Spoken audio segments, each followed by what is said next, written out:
Perkenalkan, nama saya Arya Ditya dari Prodi Akuntansi semester 5. Pada kesempatan kali ini saya akan menjelaskan terkait dengan materi penganggaran bisnis. Oke, sebelum kita masuk pada penganggaran bisnis lebih jauh, mari kita bahas dulu yang dimaksud dengan anggaran, pengertian anggaran. Oke, secara sederhana anggaran diartikan sebagai rencana keuangan yang terperinci dalam waktu rentan 1 tahun biasanya untuk suatu perusahaan. Anggaran itu berisi semua pendapatan, pengeluaran untuk masa waktu 1 tahun ke depannya. Kalau mungkin dianalogikan kurang lebih seperti budget bulanan untuk kita, seperti berisi data-data pembelian apa saja yang akan kita lakukan. Nah, bedanya mungkin anggaran itu tidak terbatas pada pengeluaran saja. Anggaran juga mencakup semua pendapatan-pendapatan yang akan terrealisasikan di masa yang akan datang. Oke, kurang lebih seperti itu pengertian singkat dari anggaran. Berikutnya mari kita masuk ke fungsi anggaran. Oke, fungsi yang pertama dari anggaran adalah perencanaan. Anggaran membantu perusahaan menetapkan tujuan dan strategi yang jelas untuk mencapai target mereka. Nah, di sini jelas seperti yang dari awal saya sampaikan bahwa anggaran itu seperti rencana untuk strategi-strategi terhadap langkah-langkah yang akan dilakukan ke depannya. Nah, ini fungsi pertamanya, yaitu perencanaan. Fungsi kedua, koordinasi. Dengan anggaran, setiap departemen, misalnya produksi, pemasaran, dan penjualan, bisa berkoordinasi dengan baik untuk mencapai tujuan bersama. Nah, fungsi koordinasi ini dalam konteks anggaran itu seperti alat komunikasi antara departemen. Maksudnya gimana? Semisal gini, anggaran penjualan ditargetkan untuk menjual sekitar 100 unit pada tahun berjalan. Nah, dari data tersebut, maka departemen produksi akan kurang lebih memproduksi sekitar jumlah yang sama yang akan dijual untuk tahun berjalan. Nah, begitu juga dengan bagian departemen purchasing, departemen inventaris, dan sebagainya. Mereka saling berkoordinasi, saling berkomunikasi melalui angka yang telah dianggarkan pada awal tahun sebelumnya. Nah, yang kedua ada fungsi pengendalian. Di sini ada anggaran berfungsi sebagai standar untuk mengukur kinerja aktual. Perusahaan bisa membandingkan hasil nyata dengan angka yang dianggarkan untuk mengidentifikasi penyimpanan dan pengambilan tindakan korektif. Nah, di sini maksudnya bahwa pengendalian di situ artinya bahwa anggaran itu digunakan untuk standar untuk mengukur apakah kinerja aktual perusahaan tersebut efisien atau setidaknya sesuai dengan anggaran-anggaran yang telah dibuat. Semakin mendekati atau semakin melampaui target dari anggaran itu biasanya itu diakui sebagai sesuatu yang baik. Nah, berikutnya ada fungsi evaluasi kinerja. Anggaran memungkinkan manajer untuk mengevaluasi seberapa efektif suatu departemen atau manajer dalam menjalankan tugasnya. Nah, evaluasi dan pengendalian kurang lebih sama-sama menilai efektivitas kinerja aktual suatu departemen melalui standar yang disebut dengan anggaran-anggaran ini. Biasanya semakin menyimpang dari anggaran, semakin dikatakan tidak wajar atau kurang produktif. Nah, berikutnya kita masuk pada tujuan penyusunan anggaran. Tujuan penyusunan anggaran yang pertama ada perencanaan, ada alokasi sumber daya, dan ada motivasi karyawan. Di sini pada dasarnya tujuan dan fungsi kegunaan dari anggaran itu kurang lebih sama. Cuman yang membedakan mungkin konteks awalnya.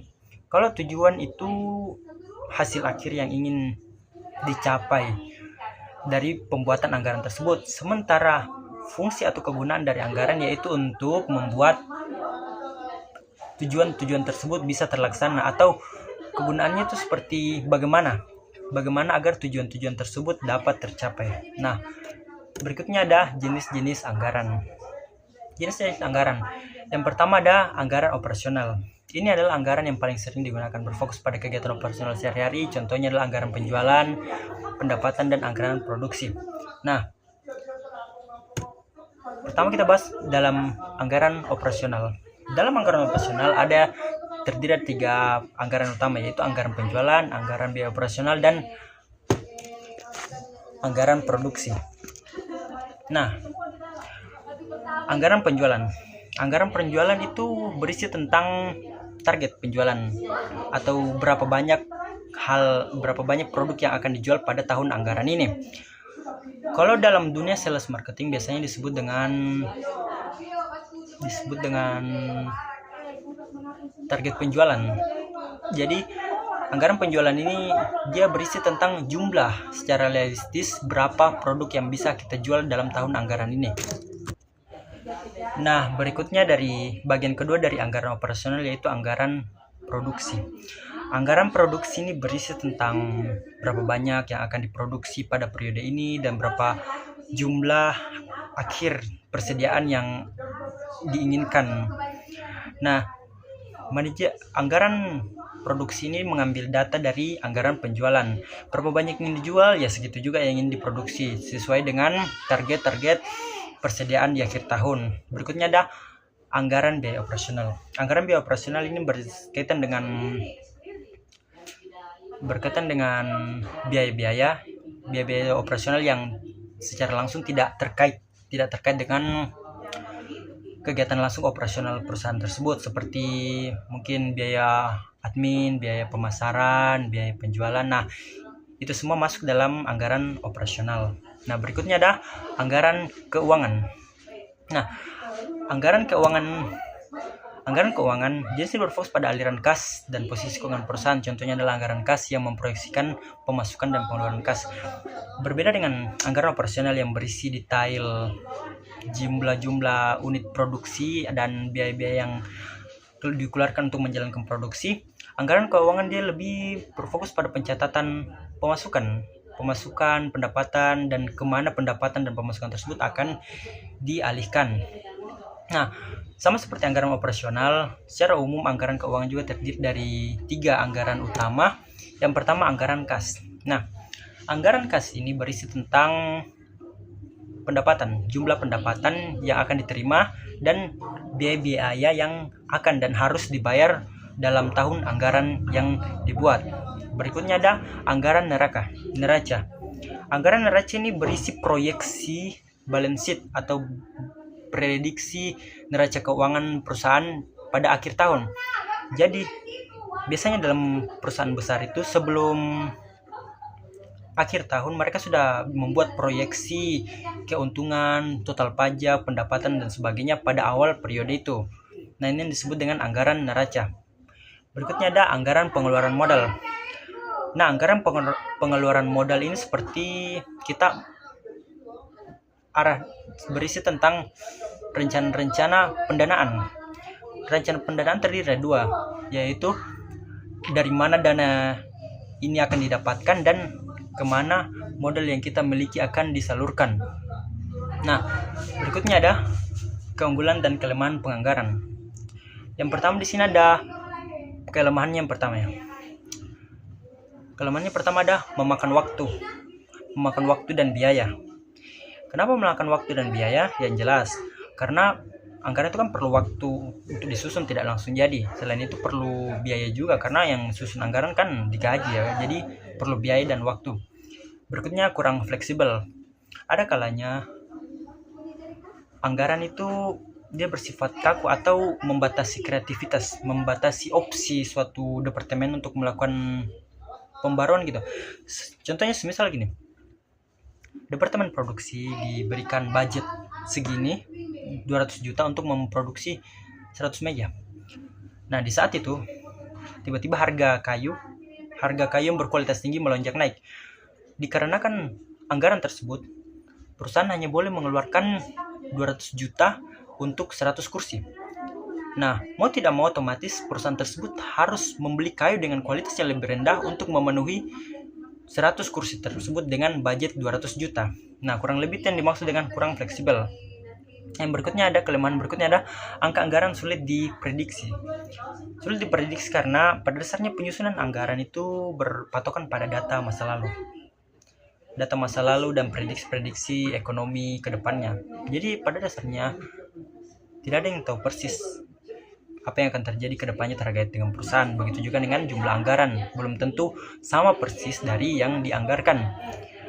Dari kelemahan tersebut, baru kita berpindah ke keunggulan. Selain keunggulan, penganggaran juga memiliki beberapa fungsi, beberapa keunggulan seperti pertama, meningkatkan disiplin keuangan. Nah, di sini maksudnya bahwa dengan memiliki anggaran, kita departemen-departemen itu tidak belanja atau tidak melakukan pemborosan seenaknya karena sudah ada diatur budget-budgetnya masing-masing. Nah, berikutnya ada dasar pengambilan keputusan.